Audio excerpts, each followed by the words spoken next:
लिखो भाई, राजस्थान के लोक देवता, फोक deities of Rajasthan.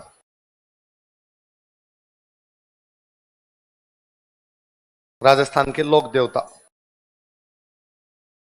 Folk deities of Rajasthan.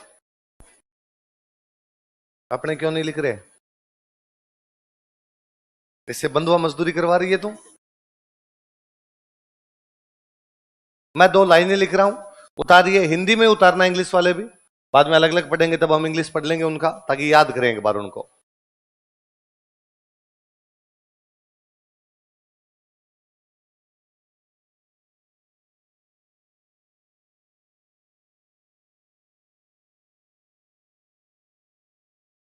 बिना बात करे चुपचाप उतारो। क्लास में बात करने का एकमात्र मतलब है, घर पे चीजें याद नहीं होगी आपसे।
क्या लिखा है बोलो देखे?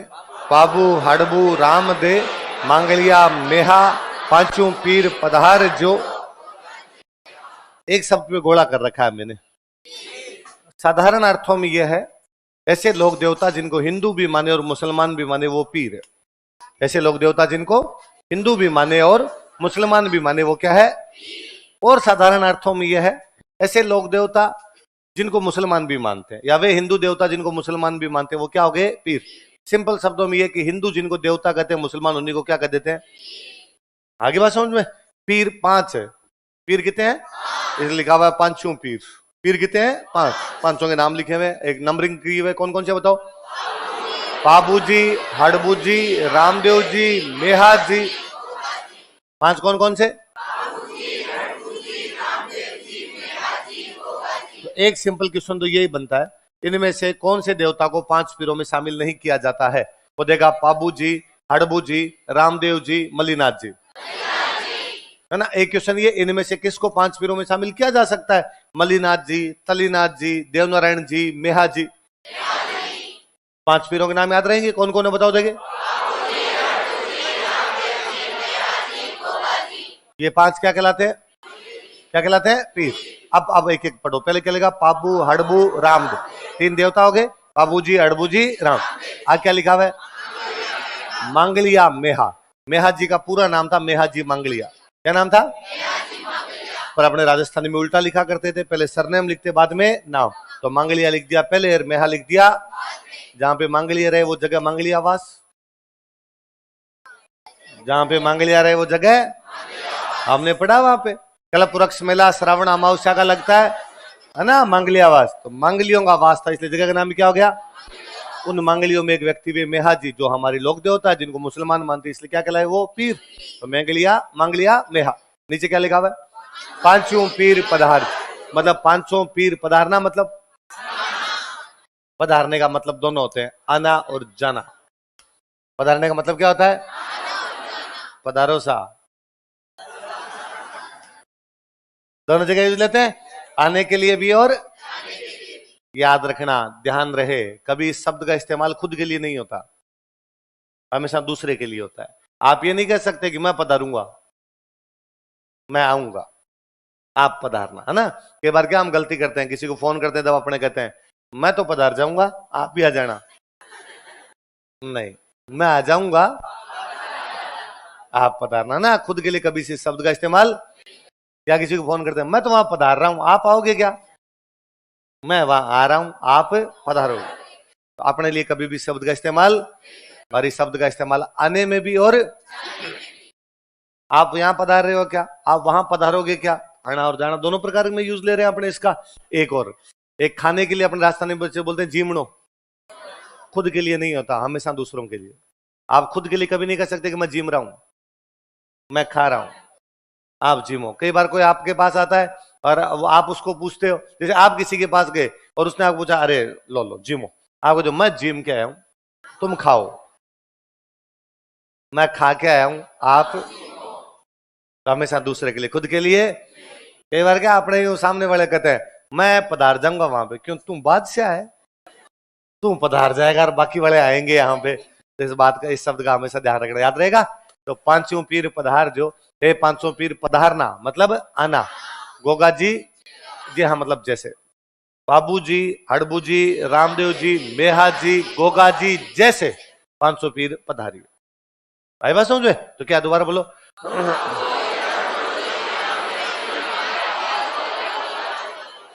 तो आप बोलो क्या लिखा हुआ है, बाबू हड़बू रामदेव।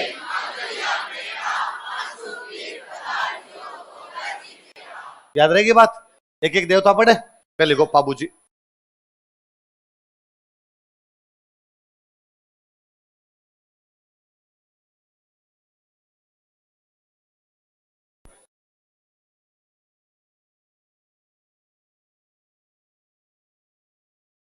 मैं थोड़ी सामान्य जानकारियां लिख रहा हूं, आप उतार लीजिए, फिर अपने एक एक बात करेंगे।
मेरे नीचे जगह नहीं बची, मैं इधर लिख रहा हूं, आप नीचे उतारना इसके, क्योंकि इनके आगे अपने लिखेंगे कुछ।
उतार लिया आपने?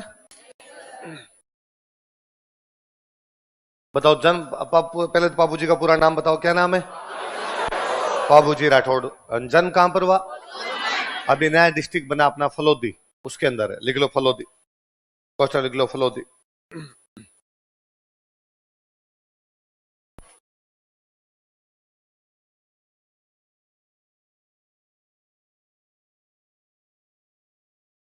पिताजी का नाम क्या था? क्या नाम था? धांधल। हम आगे जब राजा पढ़ेंगे तब पढ़ेंगे। मारवाड़ में अपने एक वंश हुआ करता राठौड़। कौन सा वंश था? और मारवाड़ में राठौड़ वंश के एक राजा हुए थे, उनका नाम था राव दुहड़। क्या नाम था? राजाओं की, मारवाड़ के राजा अपने नाम के आगे लगाते थे राव। क्या लगाते? तो मारवाड़ के राजा कौन हुए? राव दुहड़। राव दुहड़ के छोटे भाई थे, उनका नाम था धांधल जी। क्या नाम था? तो धांधल जी कोष्टक में लिखो। मारवाड़ के राव दुहड़ के छोटे भाई, younger brother of Rao Duhad of Marwar. Marwar के राव दुहड़ के छोटे भाई, younger brother of Rao Duhad of Marwar. Marwar के राव दुहड़ के छोटे भाई, younger brother of Rao Duhad of Marwar. तो मारवाड़ के राव दुहड़ के छोटे भाई कौन थे? धांधल जी। और धांधल जी के बेटे कौन थे? पाबू जी। अब मारवाड़ में जो राठौड़ वंश है, राव दुहड़ कौन है? राठौड़। तो धांधल जी भी कौन? राठौड़। तो पाबू जी के नाम के आगे भी क्या लगा दिया हमने? राठौड़। मम्मी का नाम क्या था? क्या नाम था? कमला। पत्नी का नाम क्या है? फूलम दे या सुप्यार। दो नाम मिलते हैं उनके, कई जगह गानों में फूलम दे और कई जगह क्या है? तो एक ही महिला के दो नाम है, या तो फूलम दे या क्या नाम है? सुप्यार। पाकिस्तान के अंदर एक जगह पड़ती है अमरकोट। कौन सी जगह है? अमरकोट। अब अपने पाकिस्तान में चलेगी किसी टाइम तो अपना पार्टी था ये अमरकोट, और यहाँ के एक राजा थे, उन राजा का नाम था सूरजमल सोढ़ा। क्या नाम था?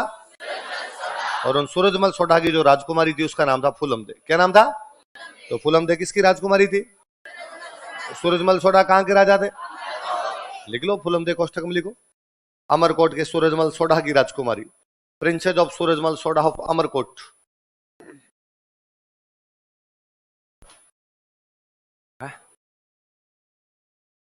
दे का मतलब देवी। अमरकोट के सूरजमल सोढ़ा की राजकुमारी, princess of Surajmal Sodha of Amarkot. Amarkot के सूरजमल सोढ़ा की राजकुमारी, क्या नाम था उनका? फूलम दया सोप्यार। फिर आगे क्या लिखा हमने? सहयोगी। दो भाइयों के नाम है, चांदा और डामा। भील भाई थे दोनों, भील जाति के थे। लिख लो आगे, दोनों के आगे लिख लो भील भाई, भील ब्रदर्स। तो पूछेगा कौन से दो भील भाई बाबूजी के सहयोगी थे? तो कौन कौन थे? चांदा और डामा। मेला कब लगता है बाबूजी का? चैत्र अमावस्या। और बाबूजी की घोड़ी का नाम क्या था? क्या नाम था? इनके गांव के अंदर एक महिला थे, उनका नाम था देवल। क्या नाम था? देवल नाम की एक चारण जाति के महिला थे। ये घोड़ी उनकी थी। तो वास्तव में घोड़ी थी किसकी? देवल। जो कि कौन सी जाति के महिला थे? लिखो कैसर कालमी कोष्टक में लिखो। देवल नामक चारण महिला से संबंधित, belongs to Charan woman named Deval. Deval नामक चारण महिला से संबंधित, belongs to Charan woman named Deval. Deval नामक चारण महिला से संबंधित, belongs to Charan woman named देवल।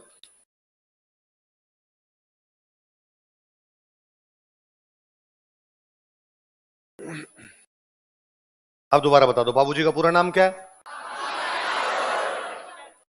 जन्म कहां हुआ? जोगी कौन से जिले में? पिताजी का नाम क्या था? जोगी किसके छोटे भाई है? राव दुहड़ कहां का राजा? मम्मी का नाम क्या है? पत्नी का नाम क्या है? वो अमरकोट की कौन से राजा की बेटी है? उनके दो सहयोगी कौन कौन है? जो कौन सी जाति के? इनका मेला कब लगता है? और इनकी घोड़ी का नाम क्या था? जो किसकी घोड़ी थी? देवल नामक एक चारण महिला की घोड़ी थी, उसका नाम क्या था? ऐसा कहते हैं बाबूजी की मम्मी जो थी वो एक परी थी। परी समझते हो? परी आसमान की परियां, पापा वाली नहीं, पापा की परियां नहीं भाई, आसमान में जो परियां होती है वो। तो एक परी थी। ऐसा कहा जाता है परियों के लिए कि परियां कभी कभी धरती पर घूमने के लिए आती है, पर उनके साथ कंडीशन जुड़ी होती है कि जब वो धरती पर घूमने के लिए आए तब उनको कोई देखना नहीं चाहिए। यदि उनको कोई देख ले तो फिर उनकी शक्तियां समाप्त हो जाती है और वापस आसमान में नहीं जा पाती। इसलिए कहते हैं अक्सर वो रात को आती है, क्योंकि रात में धरती पे लोग सो जाते हैं, तो नाइट वॉक करके वापस चली जाती है अपने।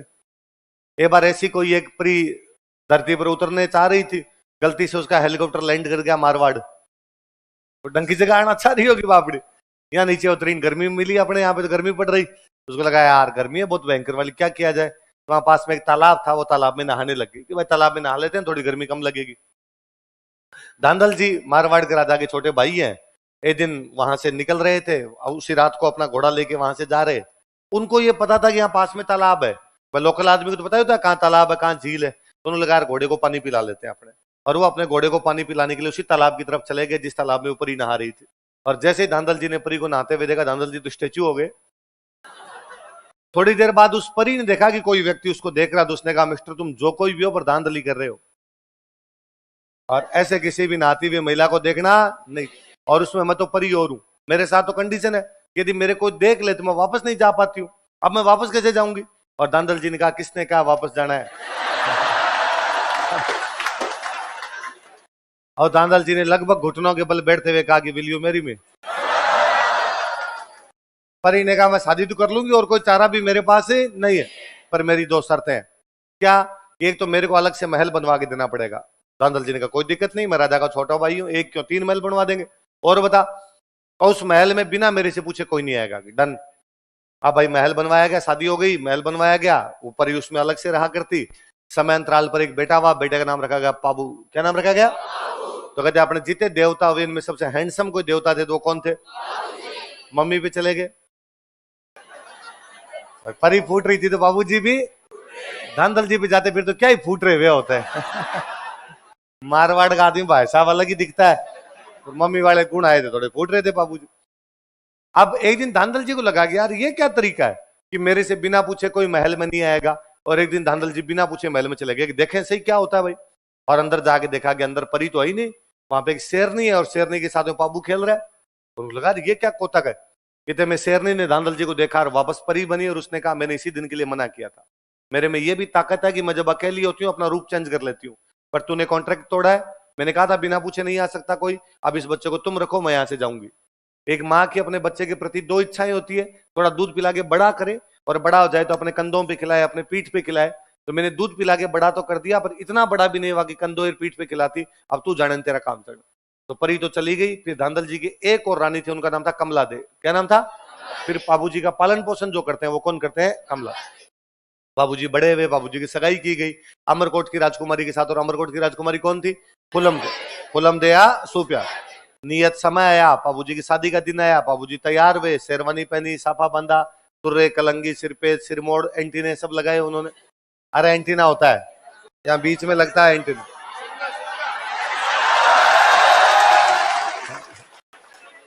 पहले अपने को पता नहीं था, नया नया एक्सपीरियंस है भाई साहब, विश्वास करना पड़ेगा आपको ना। तो बाबूजी एकदम तैयार हो गए टनाटन एकदम। बाबूजी के 2 खास दोस्त चंदा और, अच्छा शादी में दूल्हे ज्यादा तैयार, दूल्हे के दोस्त हो तो दो वो चंदा और डामा भी ऊपर तक बटन बंद किए हुए, जोधपुरी कोट पैंट, डीओ छिड़क के आए हुए वहां पे एकदम।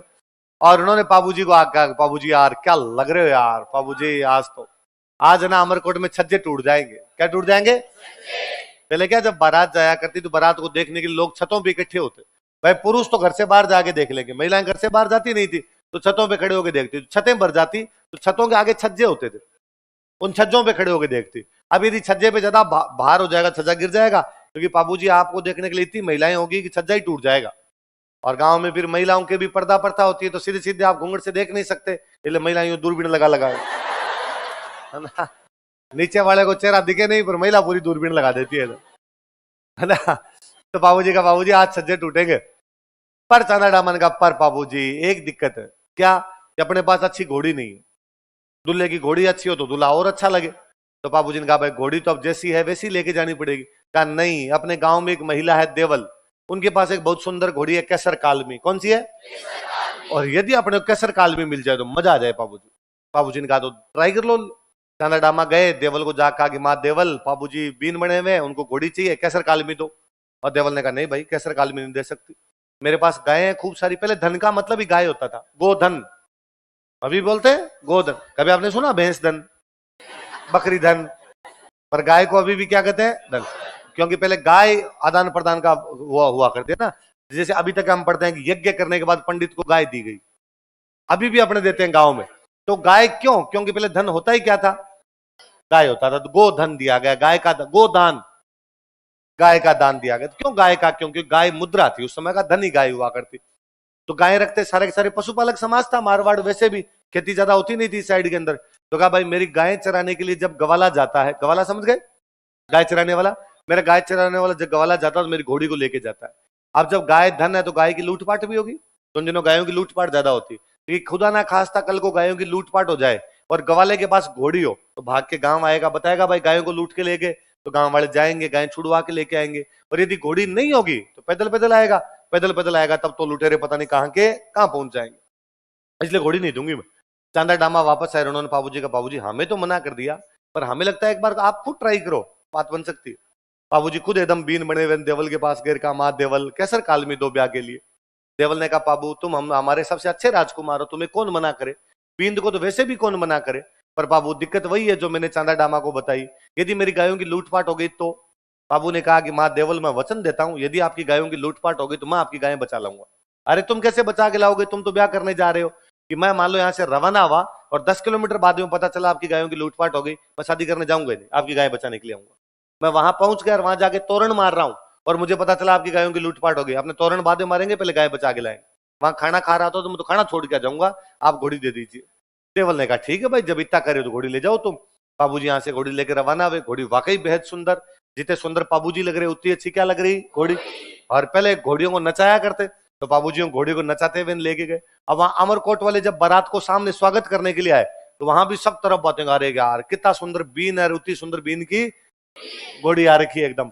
तो उनको बड़ा अजीब लगा, उन्होंने कहा ठीक है यार बीन तो सुंदर है पर घोड़ी में ऐसा क्या है तुम्हारे, सबके पास ही घोड़े होते हैं, हमारे पास कौन से घोड़े नहीं है। कहा अरे नहीं नहीं तुम्हारे वाले घोड़े हैं, ये भाई साहब केसर कालमी है, ये चीज ही अलग है। ऐसा क्या है? अरे कितना सुंदर नाचती है। किसी अमरकोट वाले ने कहा कि घोड़े और घोड़ियां नाच से नहीं परखे जाते, घोड़े और घोड़ियों का पता चलता है दौड़ते कैसे हैं। युद्ध के मैदान में नचाना नहीं होता है, युद्ध के मैदान में इधर से उधर उधर से उधर, ये नाचने लग जाए आपकी युद्ध के मैदान में फिर मतलब क्या निकले। तो बाबूजी ने कहा दौड़ती भी हमारी बाल्टी उतनी अच्छा है, लगवाओ दौड़। और बाबूजी का साला अपना घोड़ा लेके आ गया। बाबूजी ने कहा आज घोड़ा, आज तुम अपने घोड़े को फ्रेश एकदम, तुम्हारा तो बंधा हुआ घोड़ा था लेके आयो, मेरी घोड़ी 30 किलोमीटर चल के तुम्हारी थकी हुई कल दौड़ करवाएंगे। उसने कहा बस डर गए, इतनी हिम्मत थी। बाबूजी ने कहा तुम कुछ भी कर सकते हो पर जयकांत सिकरे का ईगो हटे, लगाओ दौड़ लगाओ आप तो। और भाई साहब कैसर कालमी के अमरकोट वाले घोड़े के बीच में दौड़ लगाएगी। अमरकोट वाला घोड़ा तो कहीं का कहीं रह गया, कैसर कालमी हवा से बातें कर रही थी। और अब बाबूजी ने और कहा लो देख लो तुम्हारे। अब अमरकोट वालों को बड़ा यूं बुरा लगा। तो बाबूजी जब वहां तोरण मारने के लिए, तोरण मारना समझ गए, तोरण मारने के लिए पहुंचे तब उन्होंने तोरण ऊंचा बांध दिया। अच्छा तोरण मारना हिंदी का एक मुहावरा है जिसका अर्थ होता है शक्ति प्रदर्शन करना। क्या अर्थ होता है? पहले क्या होता था, एक राजकुमारी से ब्याह करने के लिए 4-5 राजकुमार पहुंच जाते। अब एक राजकुमार से 4-5 राजकुमार पहुंच गए, ब्याह किससे करें? तो बाद में अगले क्या करते, तोरण ऊंचा बांध देते। जो तोरण मार देगा राजकुमार उससे साथ क्या कर देंगे, ब्याह।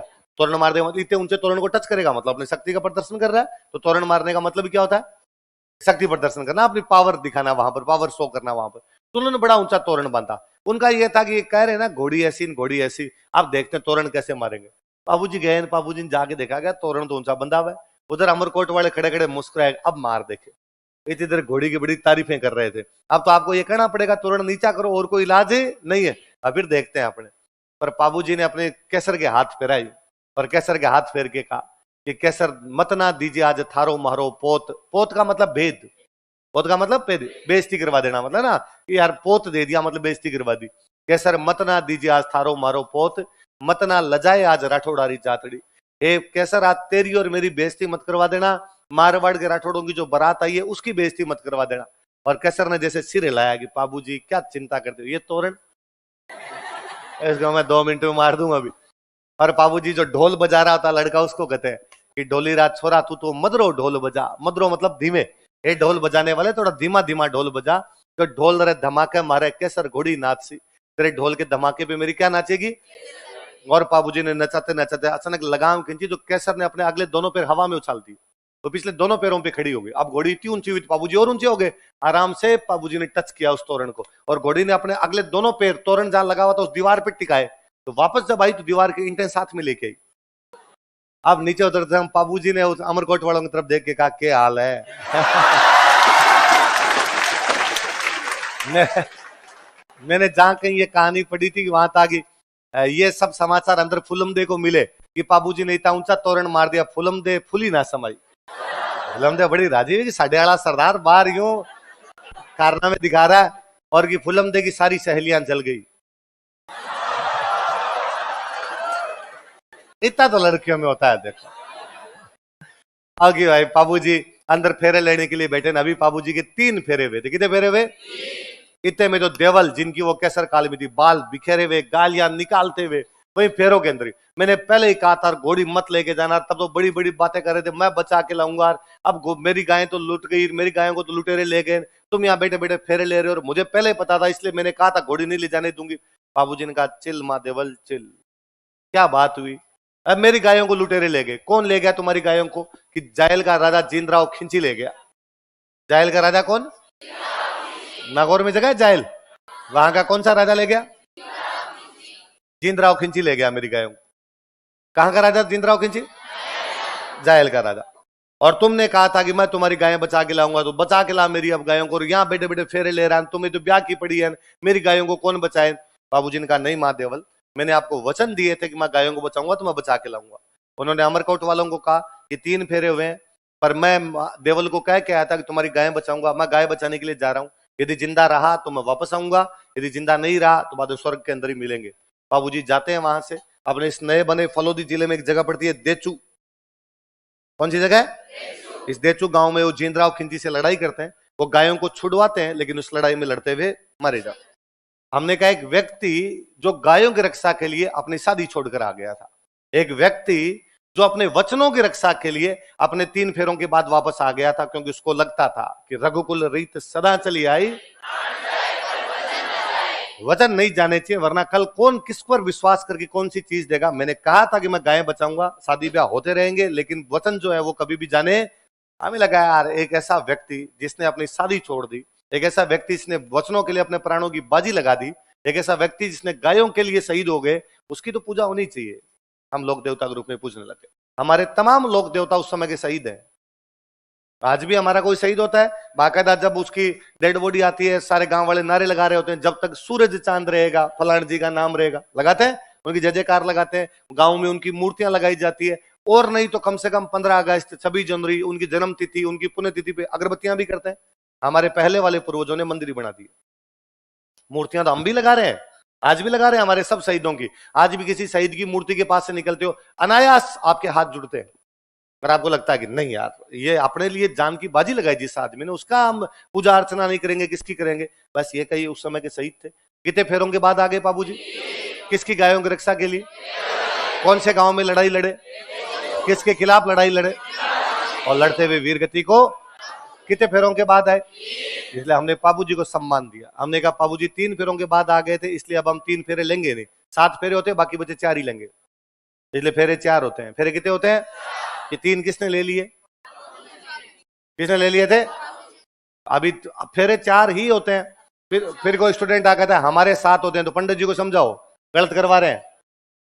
फेरे 4 ही होते हैं, है ना? हाँ हाँ, 3 में बीन नहीं आगे, एक में बीन आगे। ये भी अपने को नया नया एक्सपीरियंस है भाई साहब, है ना? एकदम आपने प्रैक्टिकल बात बता रहे हैं, झूठी बात नहीं भाई साहब। मैं अभी एक पंजाबी मूवी देख रहा था, चमकीला। चमकीला ही तो चमकीला में एक डायलॉग है, उसमें चमकीला कहता है मैं तेरे नाले 4 लामा लेती हैं। लामा मतलब फेरे, लामा मतलब कितने फेरे लिए? अभी सुप्रीम कोर्ट का बयान आया 5-7 दिन पहले कि हिंदू धर्म में शादी तभी मान्य होगी जब 7 फेरे होंगे। मेरा जी क्या कि सुप्रीम कोर्ट को, माननीय सुप्रीम कोर्ट, फेरे 4 ही होते हैं, 7 होते ही नहीं है। तुम कहां से 7 दिलवा रहे हो? तो फेरे ये फिल्मों वालों ने सिखा दिए, 7 फेरों के 7 वचन निभाना। अरे हो ही नहीं रहे, जब हो ही नहीं रहे तो कहां से निभाए? लेकिन देखो अपने विवाह के दौरान, ड्यूरिंग हिज मैरिज, अपने विवाह के दौरान, ड्यूरिंग हिज मैरिज, अपने विवाह के दौरान, ड्यूरिंग हिज मैरिज, 3 फेरों के बाद, आफ्टर 3 राउंड्स, 3 फेरों के बाद आफ्टर 3 राउंड्स, बाबूजी गायों की रक्षा के लिए वापस आ गए थे। बाबूजी return back for protection of cows. बाबूजी गायों की रक्षा के लिए वापस आ गए थे। बाबूजी return back for protection of cows. बाबूजी गायों की रक्षा के लिए वापस आ गए थे। बाबूजी return back for protection of cows. इसी में कंटिन्यू करना। तथा देचू नामक गांव में, and at village named देचू, देचू Phalodi में, तथा देचू नामक गांव में, एंड एट विलेज नेम्ड देचू, तथा देचू नामक गांव में, एंड एट विलेज नेम्ड देचू, जीनराव खिंची के खिलाफ लड़ते हुए वीर गति को प्राप्त हुए। जीनराव खिंची के खिलाफ लड़ते हुए, जीनराव खिंची को उस टाइम जायल लिखना, जायल नागौर में जगह पड़ती है। He died while fighting against जीनराव खिंची। जीनराव खिंची के खिलाफ लड़ते हुए वीर गति को प्राप्त हुए। He died while fighting against जीनराव खिंची। जीनराव खिंची के खिलाफ लड़ते हुए वीर गति को प्राप्त हुए। देचू नामक गांव में, एट विलेज नेम देचू, जीनराव खिंची के खिलाफ लड़ते हुए वीर गति को प्राप्त हुए। He died while fighting against जीनराव खिंची। जीनराव खिंची कहां का राजा था? जायल। कहां का राजा था? जायल कहां पड़ता है? जीनराव खिंची बाबूजी का रियल बहनोई है। बाबूजी की रियल बहन की शादी किसके साथ हो रखी थी? जीनराव खिंची। तो आप कहोगे सर बारात में क्यों नहीं गया, है ना?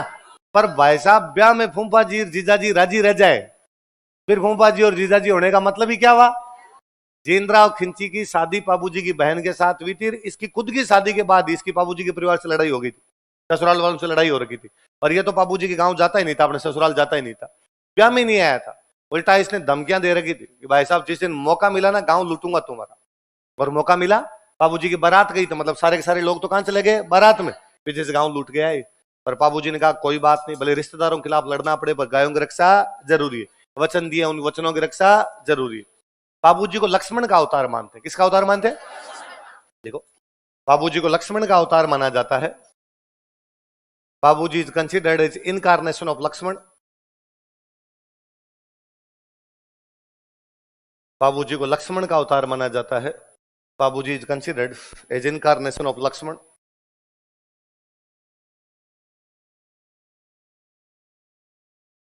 किसका अवतार माना जाता है?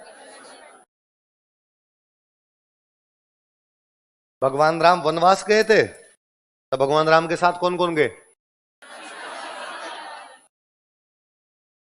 मां सीता और लक्ष्मण जी। एक दिन वनवास, वनवास मतलब वन, जंगल में। एक दिन जंगल में कुटिया के अंदर वहां पे तीनों बैठे हैं। मां सीता अंदर को रसोई का काम करे कुटिया में, भगवान श्री राम कुटिया के बाहर विराजमान, और लक्ष्मण पास में पानी का कुंड था। कुंड समझ गए? पानी का, पानी के कुंड से पानी निकालने के लिए गए हुए थे। इतने में वो भगवान श्री राम के पास में मिस श्रीलंका आती है, स्वरूप नखा। कौन आती है? अपने टाइम की श्रीलंका की सबसे सुंदर वही थी भाई साहब। इसके नाखून भी सुंदर थे, स्वरूप नाखून, स्वरूप नखा।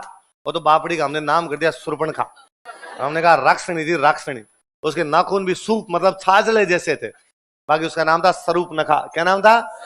जिसके नख भी स्वरूप हो। वो आई, उसने राम जी को आगे कहा कि मुझसे दोस्ती करोगे? राम जी ने कहा बकवास, रवाना। उसने अंदर देखा सीता जी बेटे, उसने कहा ओके ओके समझ गई, कमिटेड, ओके। लक्ष्मण जी अकेले दिखे, वो लक्ष्मण जी के पास चली गई। लक्ष्मण जी को जाग कहा कि मुझसे दोस्ती करोगे? लक्ष्मण गुस्सेल आदमी थे। लक्ष्मण ने कहा तू रवाना हो जाए यहाँ से, मैं करवा दूंगा दोस्ती तेरे को अभी। पर वो लक्ष्मण के पीछे पीछे दौड़ती है, प्लीज दोस्ती कर लो ना प्लीज। लक्ष्मण जी उसके आगे आगे दौड़ते हैं। वो उस कुंड के चारों तरफ 4 चक्कर काटते हैं। कितने चक्कर काटते हैं? कितने चक्कर? उस कुंड के चारों तरफ। और 4 चक्कर के बाद लक्ष्मण को गुस्सा आता है। लक्ष्मण शूर्पणखा की नाक काट देता। और शूर्पणखा ने कहा अरे मैंने खाली प्रपोज हित किया था और उसमें इतना बड़ा दंड, तूने मेरा नाक काट दिया। लक्ष्मण ने कहा देखो अभी त्रेता युग चल रहा है। कौन सा चल रहा है? 4 युग है, सतयुग, त्रेता, द्वापर, कलयुग। कौन कौन से? त्रेता, द्वापर, अभी कलयुग है। भगवान कृष्ण वाला द्वापर था, भगवान राम वाला त्रेता था, और इससे पहले वाला सतयुग। तो उनका देखो अभी त्रेता युग चल रहा है, इसमें तो अपने बीच कुछ भी संभव। मैं भाई श्री राम और भाभी जी सीता जी के साथ आया हूं, इनकी सेवा करूंगा, पर मैं तुम्हें वचन देता हूं एक दिन कलयुग आएगा। एक दिन मैं बनूंगा पाबू और तुम बनोगी फूलम दे। मैं बनूंगा और तुम बनोगी, बाकी 3 फेरे वहां लेंगे। इस कुंड के चारों तरफ कितने चक्कर काटे हैं, वहां कितने काटेंगे हम, इसलिए बाबूजी कितने फेरों के बाद आगे। इसलिए गांव के अंदर जब बाबूजी की कहानी कोई सुनाता सुनाते समय कहता है कि बाबूजी 3 फेरों के बाद आए, लड़ते हुए मारे गए, तो सुनने वाले कहते हैं अरे शादी भी कंप्लीट नहीं हुई देखो। तो सुनाने वाला बड़े फिलोसॉफिकल अंदाज में कहता है कि नहीं भाई, ये पहले से तय था। लक्ष्मण जी ने कहा था कि त्रेता में 4 फेरे लिए हैं, कलयुग में कितने लेंगे। तो लक्ष्मण जी का अवतार कौन माने जाते हैं, कौन मान जाते हैं। बाबूजी की एक भतीजी थी, उनका नाम था केलम। क्या नाम था, केलम भतीजे थे। उनकी शादी है, केलम ने बाबूजी कहा कि चाचा जी मेरे को 4 व्हीलर चाहिए, बिना 4 व्हीलर के मत शादी करूंगी नहीं। इसलिए अपनी भतीजी केलम को शादी में देने के लिए बाबूजी कैमल लाए थे। तो राजस्थान में पहली बार कैमल केलम की दहेज के लिए आए थे। तो ऊंट लाने वाले व्यक्ति कौन थे राजस्थान में। इसलिए आज भी गांव में ऊंट बीमार हो जाए तो किसकी पूजा करो, बाबूजी ऊंट रक्षक देवता है। बाबूजी इज कैमल प्रोटेक्टर डाइटी, बाबूजी ऊंट रक्षक देवता है। बाबूजी इज कैमल प्रोटेक्टर डाइटी, बाबूजी ऊंट रक्षक देवता है। बाबूजी इज कैमल प्रोटेक्टर डाइटी। ऊंट ज्यादातर जो लोग हैं वो रायका समाज के लोग रखते हैं। कौन से समाज के, तो भाई जो ऊंट रखेंगे वही ज्यादा बाबूजी को मानेंगे। रायका के लिए हम एक शब्द का इस्तेमाल और करते हैं, रेबारी। कौन सा शब्द, या एक और शब्द यूज में लेते हैं, देवासी। क्या लेते हैं, मैं एक बोलूंगा आप तीनों लिखना। क्या क्या तीनों लिखना बताओ। अब ऊंट रखने वाला समाज कौन सा, रायका। ऊंटों के देवता कौन, बाबूजी। तो बाबूजी को कौन सा समाज मानेगा, रायका। देख लो, रायका समाज इन्हें अपना मुख्य देवता मानता है। तीनों नाम लिखना आप। People of Raika community consider him main deity. Raika समाज इन्हें अपना मुख्य देवता मानता है। People of Raika community consider him main deity.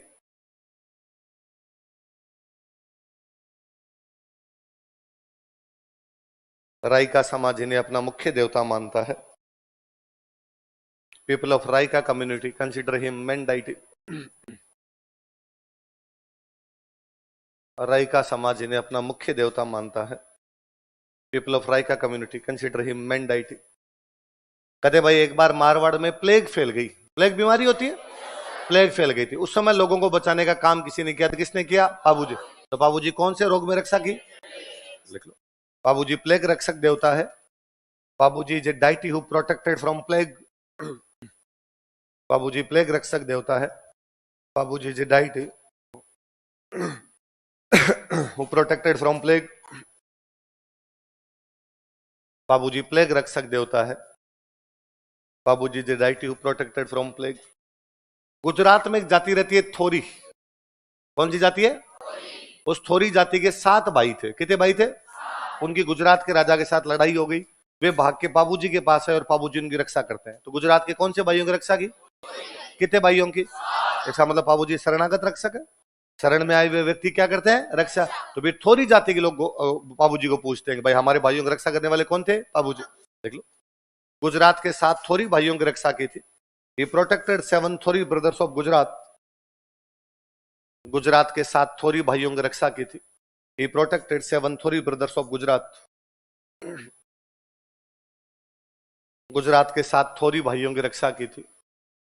He protected 7 थोरी ब्रदर्स ऑफ गुजरात। गुजरात के 7 थोरी भाइयों की रक्षा की थी। अब मान लो गांव में मेरा ऊंट बीमार हो जाए तो मैं किसकी, बाबूजी, मैं बाबूजी से मन्नत मांगूंगा कि हे बाबूजी महाराज यदि मेरा ऊंट ठीक हो गया तो मैं आपकी फड़ बंचवाऊंगा। क्या करूंगा, पूरा क्या बोला मैंने, फड़ बंचवाऊंगा। क्या करूंगा, क्या करूंगा, क्या करूंगा, बांचना मतलब पढ़ना। बांचना मतलब, वास्तव में हिंदी का एक वर्ड होता है वाचन। क्या होता है, इसलिए वह जगह जहां पर बैठकर किताबें पढ़ी जाए क्या है। तो जब आप ये आजकल कहते हो ना मैंने लाइब्रेरी ज्वाइन कर ली, तुम लाइब्रेरी ज्वाइन नहीं करते हो, तुम वाचनालय ज्वाइन करते हो। तुम वहां बैठ के पढ़ते हो, वहां किताबें थोड़ी रखी हुई है। पुस्तकालय, लाइब्रेरी का मतलब पुस्तकालय। पुस्तकालय वो जहां पर पुस्तकें मिलती है। मिलती है क्या तुम्हें, तुम घर से लेके जाते हो तुम्हारी। तुमने वाचनालय ज्वाइन कर रखे हैं। क्या ज्वाइन कर रखे हैं? क्योंकि तुम वहां किताबों का वाचन करते हो। क्या करते हो? वाचन मतलब पढ़ना, वाचन मतलब इस वाचन से अपने राजस्थानी का वर्ड बन गया बांचना। क्या बन गया? तो अभी तक भी गांव में दादाजी की उम्र के लोग होते हैं, वो ये आप छोटी क्लास समझो, तीसरी चौथी मेरे बच्चे पढ़ते हैं, इधर आ किताब बांध से, तो किताब बांध सकता है, अखबार बांध के बता। तो वो बांधने का मतलब क्या होता है? पढ़ना। पहले गांव में जब लोग पढ़े लिखे नहीं होते और किसी घर पे कोई कागज आ गया तो अब वो कौन पढ़े, तो बात जिसको पढ़ना था उसके पास लेके जाते, कहते हमारा कागज बांधो।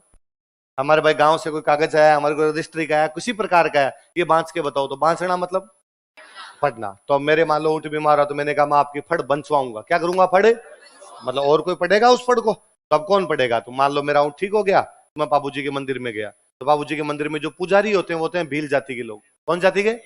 चांदा और डामा कौन थे? तो पुजारी भी कौन होते हैं? भील जाति के। अपने यहाँ लोकल भाषा में पुजारी को बोलते हैं भोपा। क्या बोलते हैं? तो वो जो भील भोपा जी होते हैं, मैंने भोपा जी के पास गया और मैंने भोपा जी को जाकर, भोपा जी मेरा ऊँट बीमार हुआ था, तब मैंने कहा था फड़ बंचवाऊंगा, अब मेरी फड़ बांच दो आप। भोपा जी ने कहा बांच देंगे, कब आऊं? संडे को आ जाना, छुट्टी है, आराम से बांच देना आप। तो अब भोपा जी अपनी पत्नी को साथ लेके आएंगे, भोपी जी।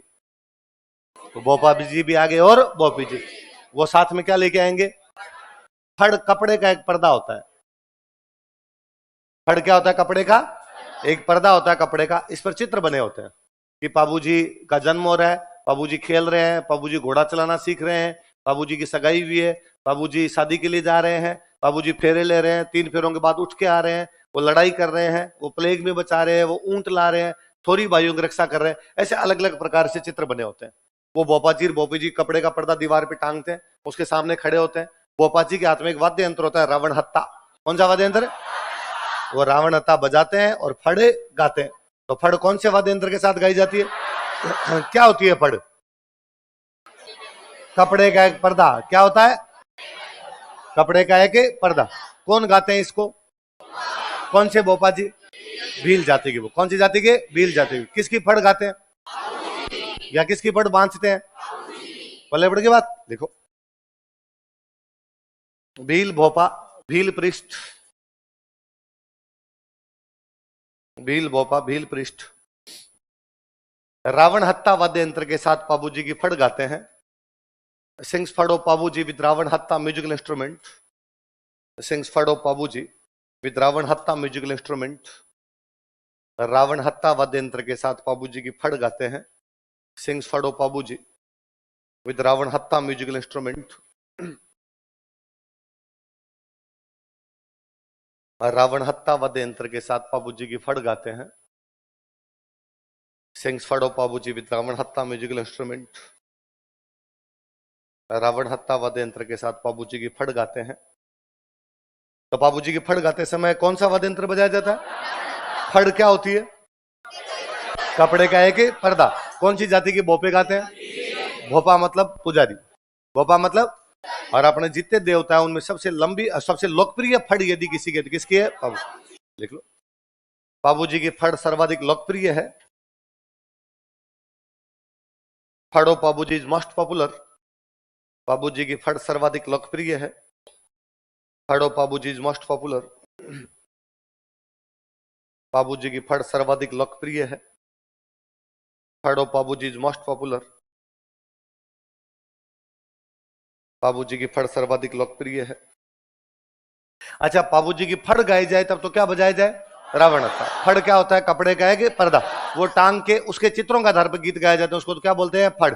नॉर्मल बाबूजी के जो भजन बिना फड़ के गाए जाते हैं उनको बोलते हैं पवाड़े। क्या होते हैं? पवाड़े का मतलब होता है कहानी। लोग जो कहानी सुनाते हैं आपको, लोक गाथा। क्या होती है?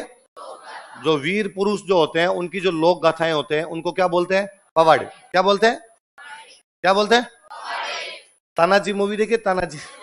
तो तानाजी मूवी इस बार दोबारा देखो, ध्यान देना, उसकी शुरुआत में 2-3 मिनट में एक डायलॉग है, आज भी महाराष्ट्र के घर घर में शिवाजी तथा तानाजी के पवाड़े गाए जा रहे हैं। क्या गाए जा रहे हैं? महाराष्ट्र के वीर पुरुष कौन? शिवाजी और तानाजी। तो वहां किसके पवाड़े गाए जाए? शिवाजी और तानाजी। हम गए बाबूजी, हमारे जो जो वीर पुरुष हैं हम उनके पवाड़े गा लेंगे। तो पवाड़े होते क्या? क्या होते हैं? ये सवाल है, पवाड़े क्या होते हैं? पवाड़े क्या होते हैं? और बाबूजी के जब पवाड़े गाए जाते हैं तब एक वाद्य यंत्र बजाया जाता है, वो है माट। कौन सा है? मटका होता है, मटका। मटके को उल्टा रख दो, मटके उल्टा रख के दिल जले साका बजाता है उसमें। देखो देखो पाबू जी के पवाड़े, पवाड़ा जो पाबू जी, कोष्टक में फोकलोर लिखना, लोक गाथा पवाड़े के, पाबू जी के पवाड़े, पवाड़ा जो पाबू जी, पाबू जी के पवाड़े, पवाड़ा जो पाबू जी माट वाद्य यंत्र के साथ गाए जाते हैं, आर संग विद माट म्यूजिकल इंस्ट्रूमेंट, माट वाद्य यंत्र के साथ गाए जाते हैं, आर संग विद माट म्यूजिकल इंस्ट्रूमेंट,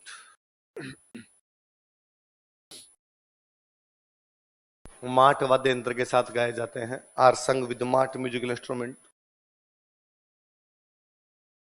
कौन से वाद्य यंत्र के साथ? अब पाबू जी से संबंधित खूब सारी किताबें लिखी गई भाई, लिखो पाबू जी से संबंधित पुस्तकें, बुक्स रिलेटेड टू पाबू जी। मैं लिख रहा हूं, आप उतार लीजिए, फिर अपने बात करेंगे।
उतारो देखिए सारे, फिर अपने एक एक की बात करते हैं। सीधा सीधा यही क्वेश्चन आएगा, चार एक तरफ किताबें, चार राइटर लिख के कहेगा सुमेलित कीजिए। अभी साल भर पहले किसी एग्जाम में क्वेश्चन था।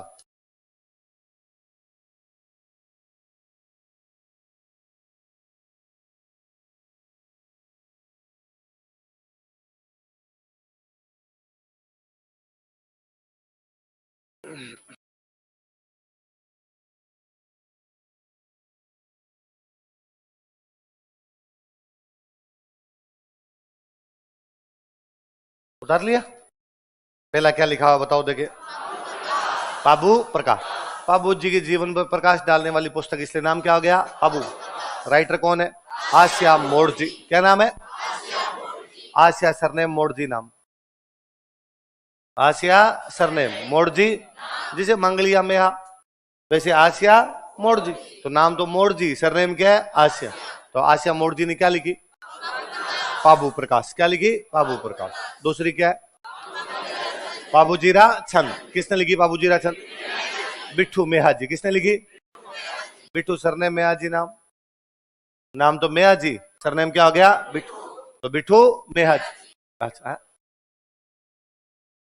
सरनेम यहां क्या है? अगला कौन सा बताओ? पाबूजीरा रूपक। अक्सर जीवनियान जो अपने लिखते हैं उनको यहां बोलते रूपक। क्या बोलते? तो पाबूजी की जीवनी टाइप में लिख दी, रूपक लिख दिया पाबूजी का, इसलिए नाम क्या आ गया? नहीं, अरे नहीं, शौक है तुम्हें पेन चलाया तुम्हें इतना याद नहीं रहता, फिर हर बात क्या लिखते रहते हो? कौन पूछता रूपक क्या होता है? पर सुनो बातों को, हमें सुननी चाहिए, मैं समझाऊं आपको कम से कम। तुम हर चीज लिखने लग जाते हो, याद करते हो नहीं। पाबूजीरा रूपक किसने लिखा? मोतीसर बख्तावर। किसने लिखा? मोतीसर सरनेम है, बख्तावर जीवन में प्रकाश डाले तो बाबू प्रकाश। छंद कविताएं होती है, तो लंबी कविता लिख दी तो पाबूजीरा छंद। रूपक जीवनी होती है तो पाबूजीरा रूपक। किसने लिखी?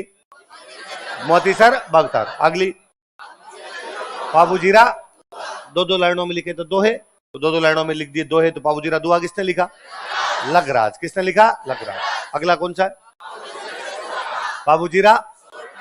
गुजरात का वह भाग जो राजस्थान के टच करता है उसको बोलता है सौराष्ट्र। क्या बोलते हैं? सौराष्ट्र को अपनी लोकल भाषा में बोलने लगे सोरठ। क्या बोलने लगे? सोरठ के दोहे, सोरठ, सोरठ के दोहे है, तो ये भी दोहे पर सोरठ साइड में लिखे जाते थे, इसलिए क्या हो गए? तो सोरठियो दुओ भलो और भली मरवणरी बात। दोहों में सबसे अच्छे दोहे कहाँ के? सोरठ। भली मरवणरी बात, बात मतलब कहानी, कहानियों में सबसे अच्छी कहानी मारू की कहानी, ढोला मारू की कहानी, और दोहों में सबसे अच्छा दोहा कौन सा? सोरठा। तो पाबूजीरा सोरठा किसने लिखा? किसने लिखा? राम। और पाबूजीरा गीत किसने लिखा? ये वही है जिन्होंने गीत लिखा आयो अंग्रेज मुल्क करे ऊपर, पढ़ा हमने, तो वो गीत किसने लिखा? बांकीदास जी। तो पाबूजी का गीत भी किसने लिख दिया? अब दोबारा बता दो, पाबू प्रकाश किसने? पाबूजीरा छंद, पाबूजीरा रूपक, पाबूजीरा दुआ,